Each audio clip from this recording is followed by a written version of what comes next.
அனைவருக்கும் வணக்கம். இன்னைக்கு ஜனவரி 14, 2024 ஞாயிற்றுக்கிழமை. தினமணியில் இருக்கிற முக்கியமான நியூஸஸ் என்னென்னன்றதை பார்ப்போம் வாங்க. தூய்மை நகரம் 37வது இடத்துக்கு சென்னை முன்னேற்றம் தெரிவிச்சிருக்காங்க. மத்திய அரசின் தூய்மையான நகரங்களுக்கான பட்டியலில் சென்னை 44வது இடத்திலிருந்து 37வது இடத்துக்கு முன்னேறியுள்ளதுன்னு தெரிவிச்சிருக்காங்க. இன்றைக்கி அந்த நியூஸஸ் ரொம்ப கம்மி தான், டக்குன்னு முடிச்சிடறேன். இன்றைக்கி ஞாயிற்றுக்கிழமைனால திருக்குறளும் கிடையாது.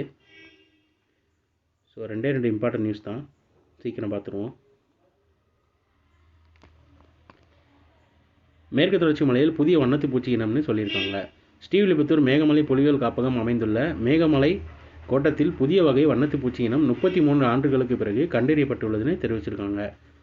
அதை பற்றி எலாபரேட்டாக கொடுத்துருக்காங்க. மேற்கு தொடர்ச்சி மலையில் கிளவுட் ஃபாரஸ்ட் சில்வர் லைன் என்னும் புதிய வகை வண்ணத்து பூச்சி இனம் கண்டறியப்பட்டுள்ளதுன்னு தெரிவிச்சிருக்காங்க. தேனியை சேர்ந்த வனம் என்ற தன்னார்வ தொண்டு நிறுவனத்தின் ஆராய்ச்சியாளர் இந்த மாதிரி இதுக்கு ஈடுபட்டு அந்த இனத்தை கண்டறிந்திருக்காருன்னு தெரிவிச்சிருக்காங்க. இது எண்டோமான் என்னும் அறிவியல் ஆய்வு இதழில் தற்போது வெளியிடப்பட்டுள்ளதுன்னு சொல்லியிருக்காங்க. ஸோ இன்றைக்கான நியூஸஸ் அவ்வளோதான். இதோட ஹேண்ட் ரிட்டன் பிடிஎஃப் கீழே டிஸ்கிரிப்ஷன் லிங்க்கில் கொடுக்குறேன், வேணுறவங்க யூட்டிலைஸ் பண்ணிக்கோங்க. இதோட short version 1 minute current affair நம்ம சேனல் இருக்குது, வேணுறவங்க அதை யூட்டிலைஸ் பண்ணிக்கோங்க. ஸோ மேலே இன்னொரு நியூஸில் சந்திப்போம். தேங்க்யூ.